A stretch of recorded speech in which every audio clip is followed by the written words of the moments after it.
Hi, I'm Valerie Fridland. I'm a professor of linguistics at the University of Nevada, Reno, and friend of grammar girl Mignon Fogarty. It's my honor to step in today to try to fill her very big shoes. I know all of us wish her well during this difficult time. I'm pleased to be joined on today's show by Jess Zafarris and Shannon Miller. Shannon is a writer, editor, and podcast host whose work has appeared in the AV Club, Adweek, IGN, and Campaign US. She has hosted several podcasts, including Nerds of Prey, Off Madison, and that's probably an ad. I love that title. Covering topics from pop culture to advertising psychology. Jess Zafarris is a writer, editor, and is the author of several books on word origins, including Once Upon a Word, Words from Hell, and Useless Etymology. Alongside Rob Watts, she co-hosts the popular podcast and YouTube channel Words Unraveled. Her blog, uselessetymology.com, has been educated curious word lovers for more than a decade. We're here to talk about their new book, A Miscellany of Weird and Wonderful Facts for Curious Humans Who Have Nothing Better to Do Than Read. And you know who you are. That's fun. Just in case you were wondering. Jess and Shannon, welcome to the show. Thank you for having us on, and thank you very much for navigating that extensive title. Yeah, I love it. You know, actually, let's start with that title because it kind of reminds me of some of those 18th century pronunciation guides and grammar books that used to have, 3-page titles that I love. They were very, very descriptive, and this one has sort of that old-timey feel. Tell me what a miscellany is exactly. You know, you've got a point here. This title came from our publisher, right, Shannon? Yeah. They showed up in our lives with this idea and were like, would you like to write this? This is the title. And my immediate thought was, oh, sure, that sounds awesome. And it's funny that you mentioned that it kind of reminds you of like the old-timey sort of titles, because it kind of reminded me of like modern communication and like when you go on social media, how especially with like younger social media users tend to express their thoughts in like long winding sentences to like communicate excitement. So it's like that one like punctuationless like stream of consciousness where like it just communicates that like you're just super emphatic or excited about something or anxious about something, which is usually just like my baseline mode at all times. So appealed to me. So it's kind of like that full circle, like everything old is new again. And that's how it works in language all the time, right? Everything comes back. You know, what was once hip, like pretty as an adverbial intensifier in Shakespeare's day, now is pretty again. So same thing with titles, I guess. And it's like, you know what's cool about this, too, is that miscellanies have been, although by many other names, basically in existence since the invention of books. Because think about the amount of time and effort and resources that went into compiling books back in the days. In order to bind a large tome, it would necessarily have lots of things in it. Earlier copyists in like the Middle Ages, for example, compiled miscellanies that had poetry and prayers and instructions and saints' lives and calendars and astronomical tables and charms and manuscripts and hymns and everything in between. But then we also have examples of this dating back to ancient China as well. So this is by no means a European-centric thing. Miscellanea just means a medley. It means from miscere, meaning to mix in Latin, and it was originally applied to like a heap of grain and veggies and meats and things, much like words like what are some of the other words? Hodgepodge was also originally a word for a mixture of food, and a couple others along those lines. Potpourri was as well. Oh, I love it. I love it. And it all comes back to food, right? The most fundamental of things we need. Of course, and it's a delicious sampling of all these things. Absolutely. And now that we're on that old-timey topic, one thing that you cover in your book is something you call fossil words. So tell me a little bit about those etymological dinosaurs, because it had never occurred to me to think where lamb, for example, and on the lamb comes from, although I have used that expression before. So a fossil word, which I've written about before, they actually appear in 2 of my books so far. They're probably going to be in the next etymology one as well. But a fossil word is a word that mostly appears in the context of a phrase or idiom that is typically attached to other words. So like in the phrase to and fro, we don't really use fro outside of that phrase. And it's a preposition and an adverb meaning away or backward. And another common one that turns into an eggcorn frequently, a commonly misspelled term is, or misused term is baited in the phrase bated breath. It's not fishing bait. It's related to the word abate, but the word baited is not typically used in English unless it's attached to the word bated breath, for example. Oh, I love it. I actually am wondering how I have ever spelled baited for bated breath. I'll have to go back and look now. Okay, so another word that's origin shocked me. Ha ha ha. I just spelled the word electric. Okay, I was amusing myself there. And also I wonder how many cats it took to discover static electricity. So let's talk about the word electric a little bit. Yes, so this is fun and has a nice pop culture connection, I think, because we tend to think of amber as being connected to like Jurassic Park, which, shout out Jurassic Park. I like on my it. t-shirt. But electric, the root of electric means amber. The word electrum was a Latin word, a Latinized version of the Greek electron, which meant amber. And some of the earliest experiments with electricity involved rubbing a cat's wool on amber to see it generating, or to observe it generating sparks and to have it stick to that amber. It was also thought to be magnetic for a while, but because it attracted these other objects, and electrics were used in the same way that the word electrics was used, kind of in the same way that the word magnetics or elastics was as well, before it was applied to kind of the modern idea of electricity. Don't you wonder how that gets started? You just decide to rub amber on your cat? I just, how do you think, today I'm going to discover something by rubbing this stone thing on my cat? But I love that story. I would have never thought that. And it's so interesting how it's tied to magnetism. Okay, so let's switch topics, go back to food, because that's something always on my mind. And let's talk some tomatoes. So one thing that really surprised me in your book is that people used to be afraid to eat tomatoes, and that once people would eat them, they were a miracle cure. Yeah, so tomatoes were a part of the nightshade family, and so if you're unfamiliar with the nightshade, that is a famously poisonous sort of string of berries. Not every berry within that family is poisonous, but like when you don't know, you don't know. So it was like guilty by association for like hundreds of years. We're unclear on how like they tested that out in terms of like with who discovered like, oh, like these are cool, like you can go ahead and eat these. But for 200 years, people stayed clear away from them.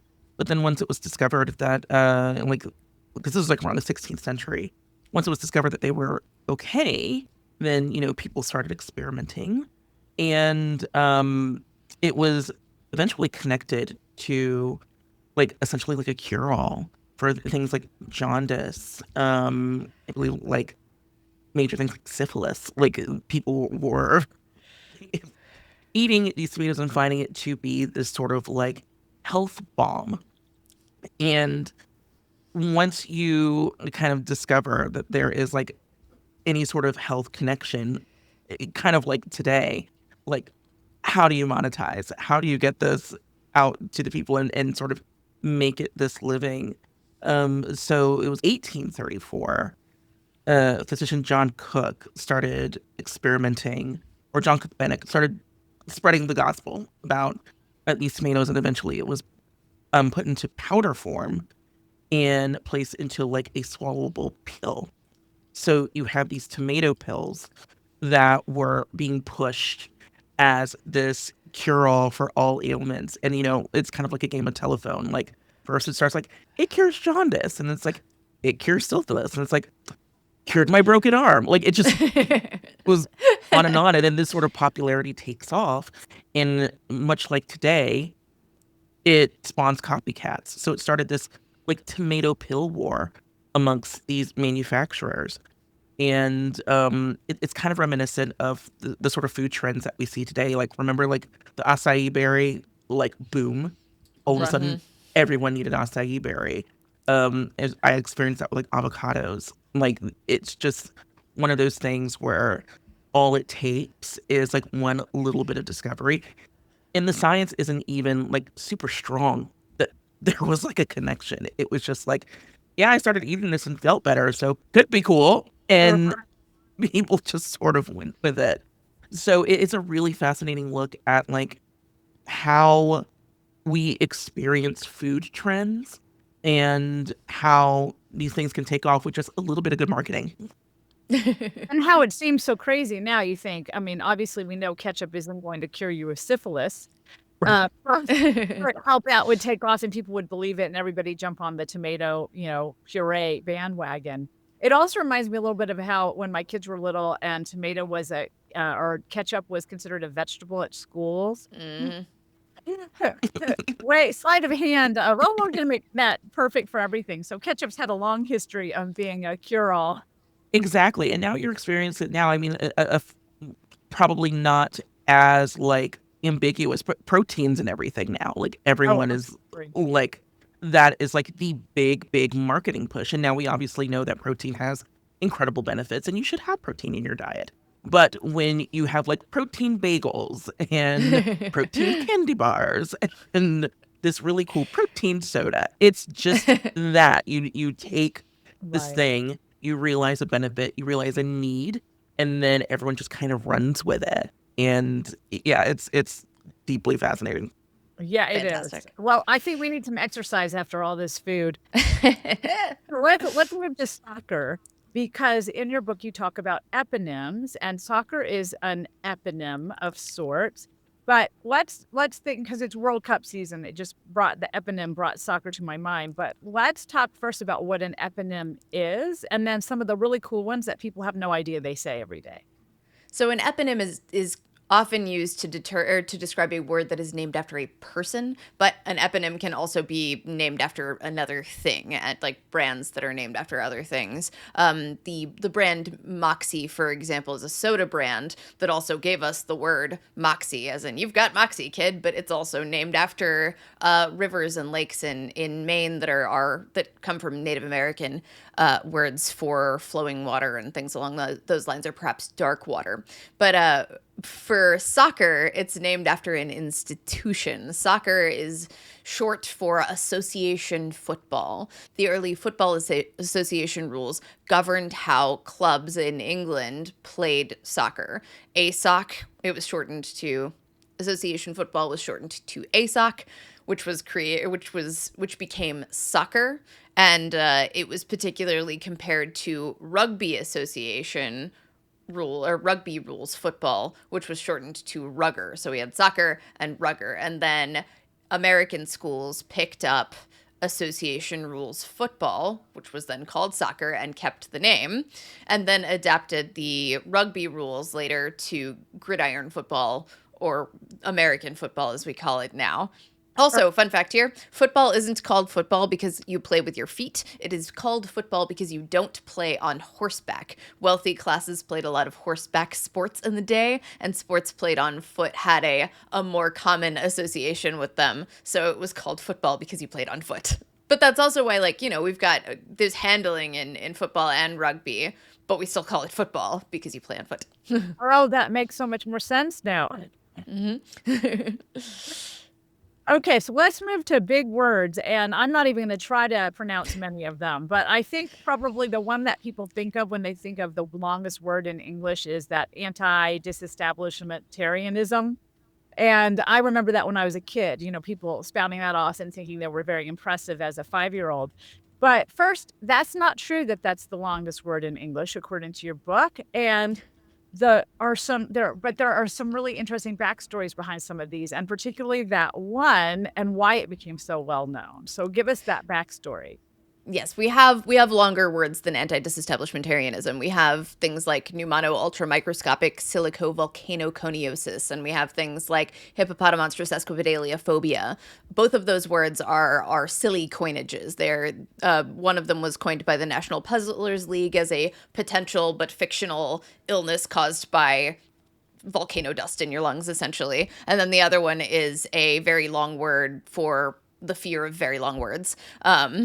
But then the unique thing about anti-disestablishmentarianism is that it is a long word with a practical use outside of scientific and medical contexts. Like, we have real very long diseases, and look at the ingredients on, say, your pills, for example, and or even, you know, your yogurt, and you will find very long words. But anti-disestablishmentarianism was an actual word with an actual use, and I mean, it still remains one. But it dates back to the actual meaning of anti-disestablishmentarianism is in 19th century English, it was a reaction to 18th century disestablishmentarianism, or the movement to have churches disestablish themselves from the establishment, which was the Church of England, and no longer allow it to continue as the default official church of the United Kingdom. And this was in many cases due to, like, power dynamics, essentially. But you slap an anti and disestablishmentarianism, and you have the position that churches should not be disestablished and should continue to receive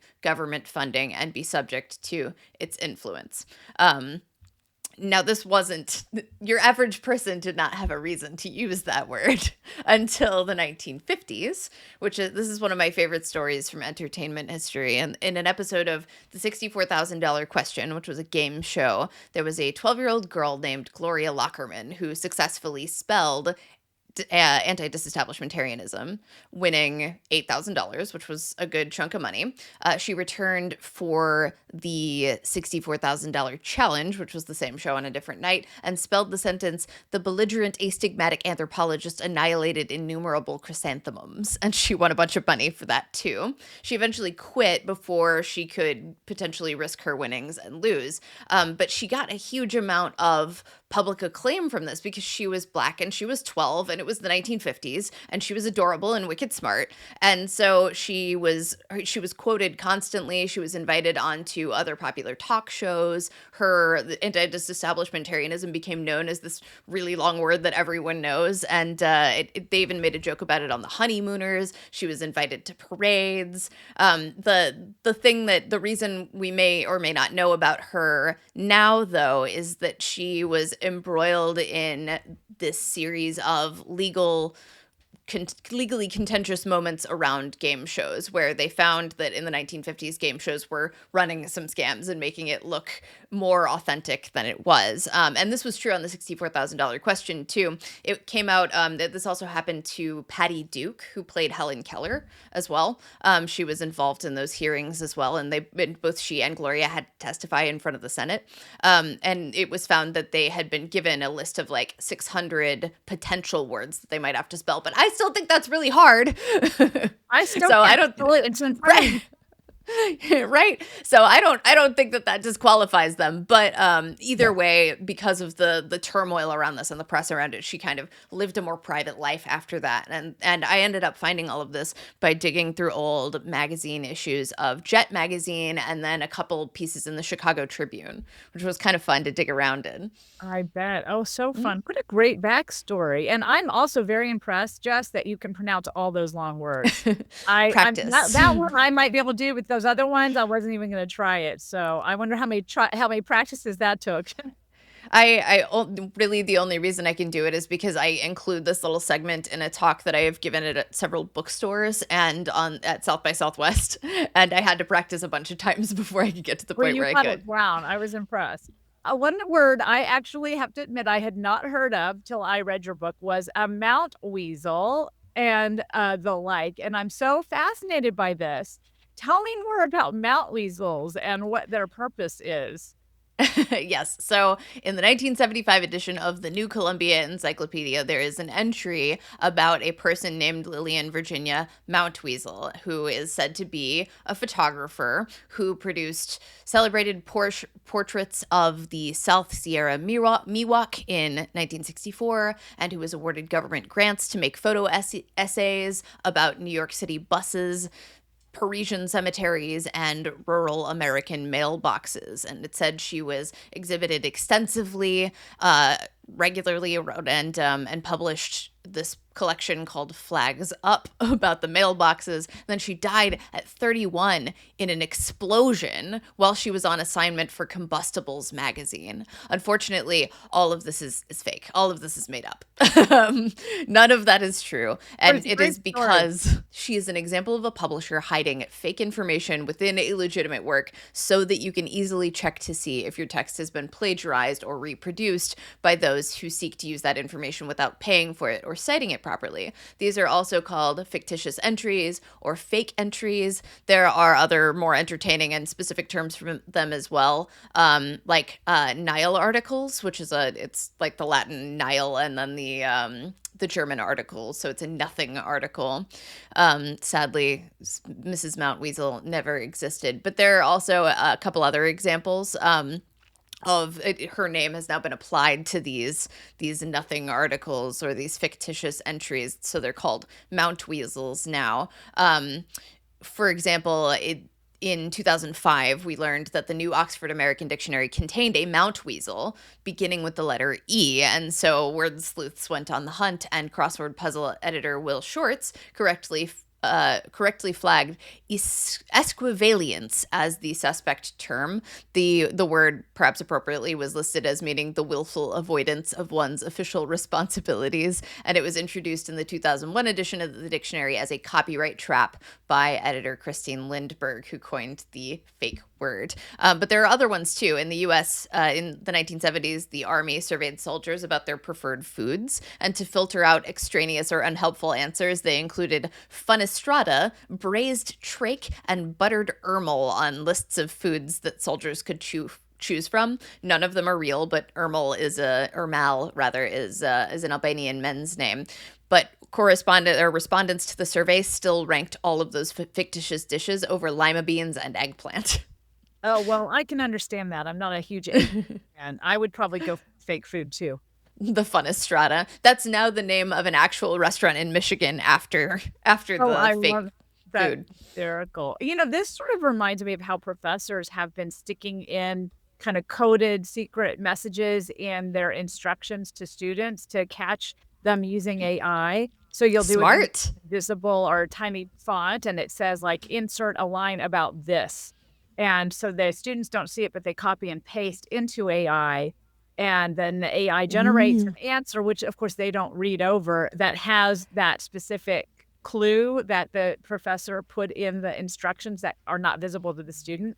And it comes out as proof that they were using AI. So that happened at the very beginning. I think students have caught on to that, but this sort of reminds me of that process of the way to catch people who are plagiarizing in some form or fashion.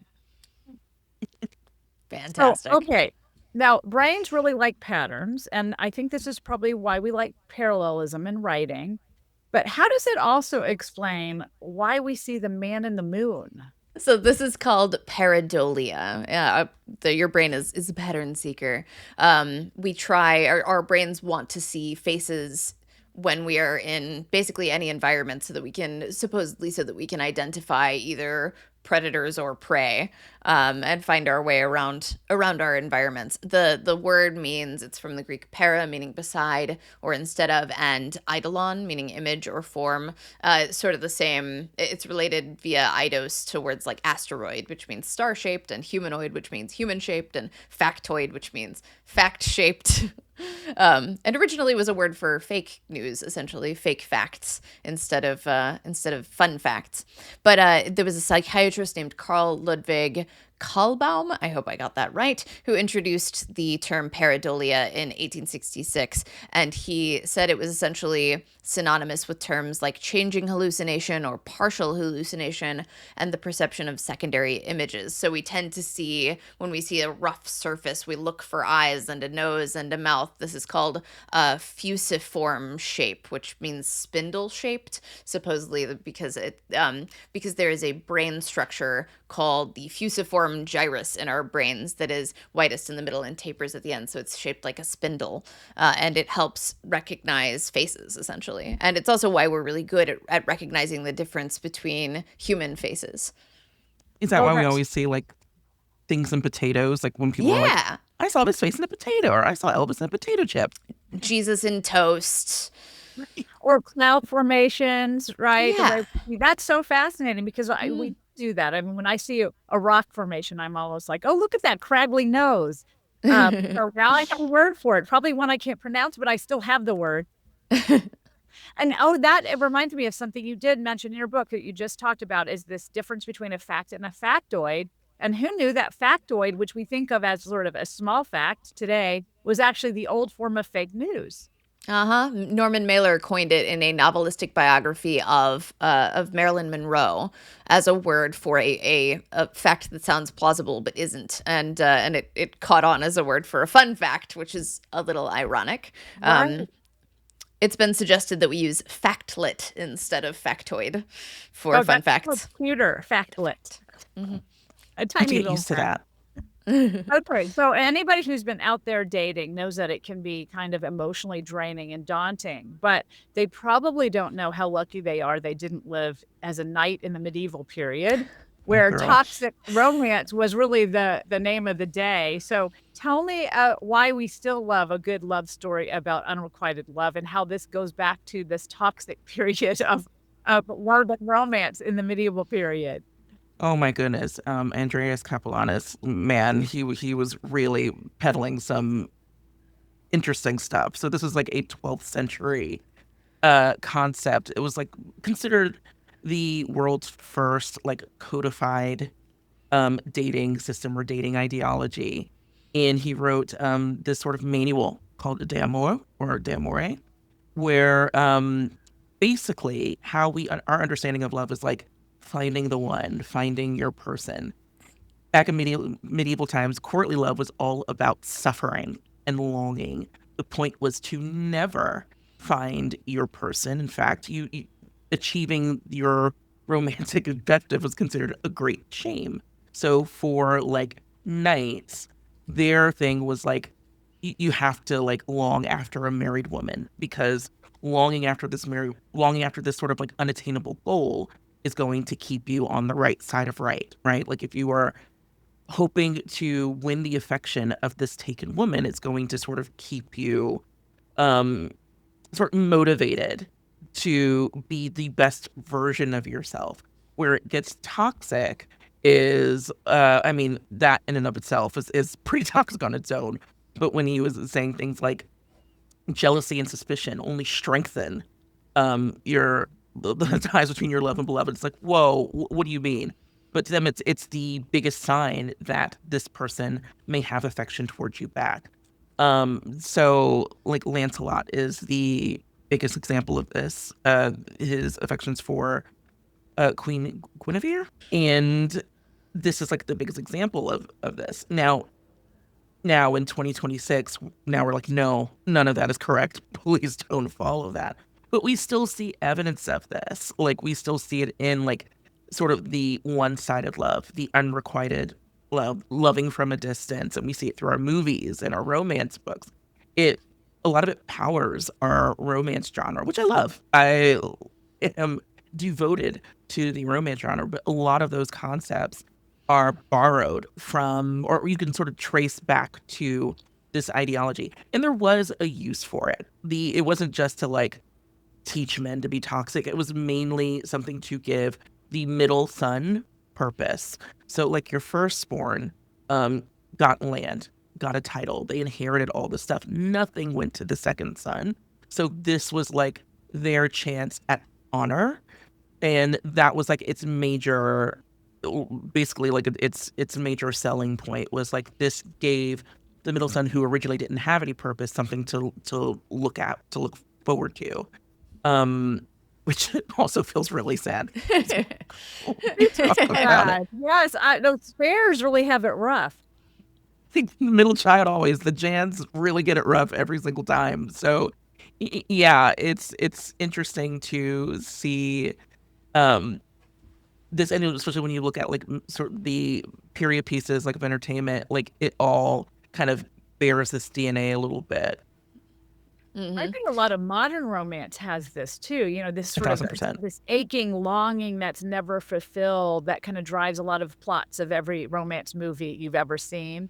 Nowadays Correct. you have a few more that where they actually do find each other in the end, but there are so many sad movies. I was thinking of a classic love story, right? Of that the person dying. That's even the absolute unrequited love.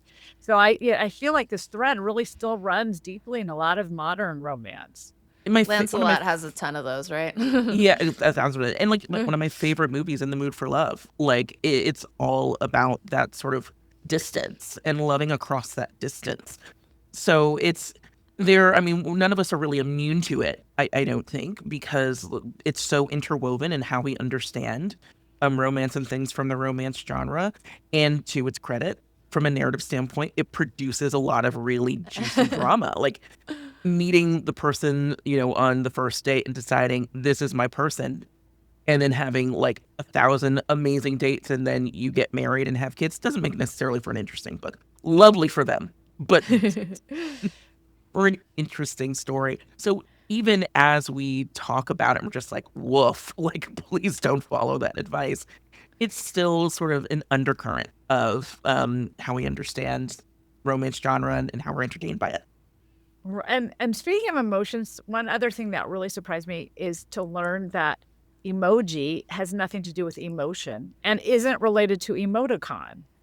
It's this wonderfully serendipitous, but to some degree intentional overlap. So the emoji comes from two Japanese words meaning picture and character, and neither of them has anything to do with the notion of emotions. Emoji was coined in Japanese in 1999 by Shigetaka Kurita, who was an employee of a major tech company. Meanwhile, the English word emoticon is a portmanteau of emote and icon, and it's actually older than the word emoji by about 5 years. And the words developed completely independently.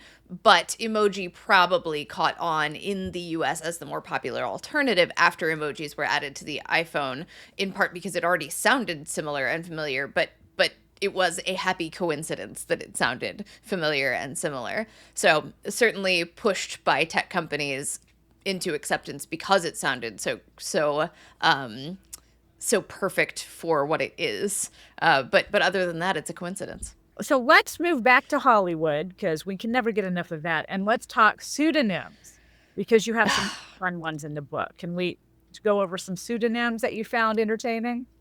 Yes, I'd say the biggest one is probably Alan Smithy, who was he was the official Directors Guild of America's pseudonym for directors who wanted to disown a film. And it was used from like the 60s to the 2000s. There was this big, I'd say the first major case that's usually cited was Death of a Gunfighter from 1969, when director Robert Totten started making the film, but the star, Richard Widmark, was unhappy and he was replaced by Don Siegel. And then when the film was finished, neither Totten nor Siegel wanted credit for it, so they created this fictional credit. They thought about doing Al Smith, but it sounded too common and like it already belonged to real people, so it became Smythe and then Smithy and then Allen.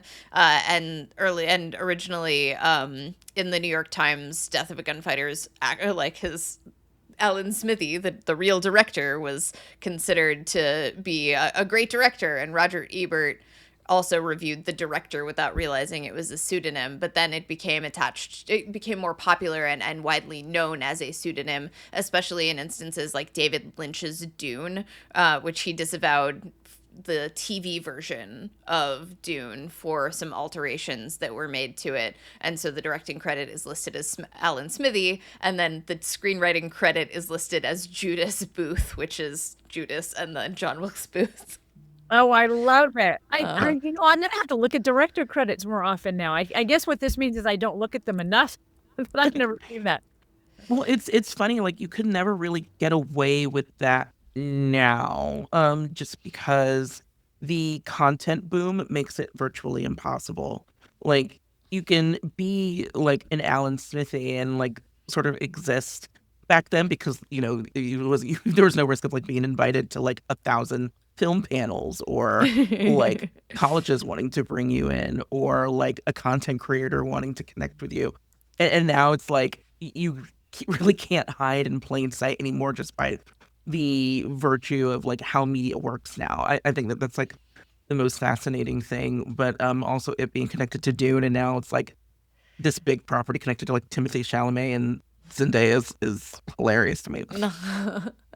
Oh, I know. The number of remakes of Dune is pretty astounding, Yeah, especially for something that had a director who wanted to disown it at one point.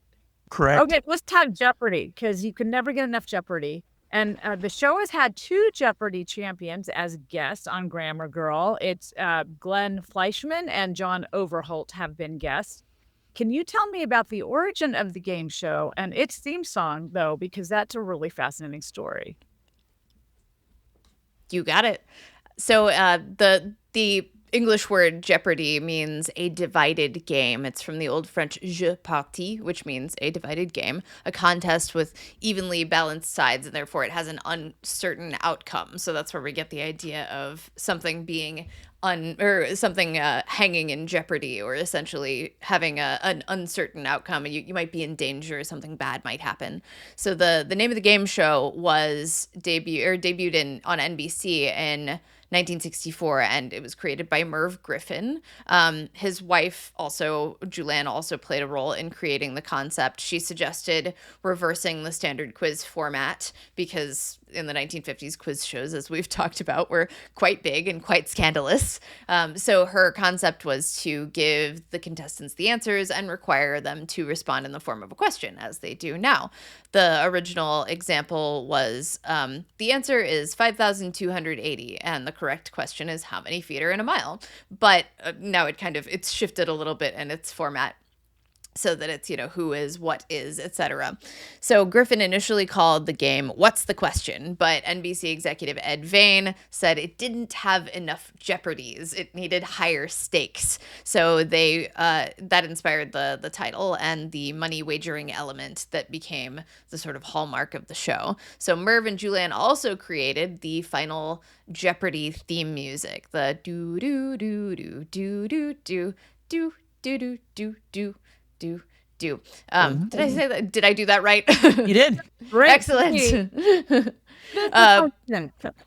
Exactly. But it's officially titled Think, and it began as this little lullaby called A Time for Tony, which Merv wrote for their son Tony, which is adorable.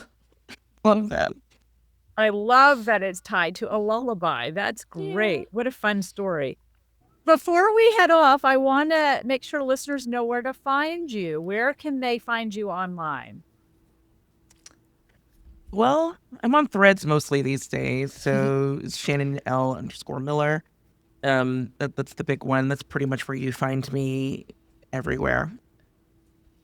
I am at Jess Zafarris on TikTok, which is my largest platform. You can also find me on Words Unraveled, which is an etymology podcast that I host with Rob Watts, or Rob Words, from the YouTube channel Rob Words. And then I am also on basically Substack and my blog and Instagram as Useless Etymology, which is also the name of one of my books.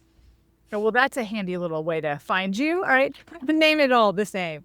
I love it. Well, I know people are going to love the book and also try to find you. So I wish you the best of luck with this one. And it has been such a pleasure to talk to you today. Thank you again for coming on the show. This was Thank a blast. you, Valerie. Thank you for having us.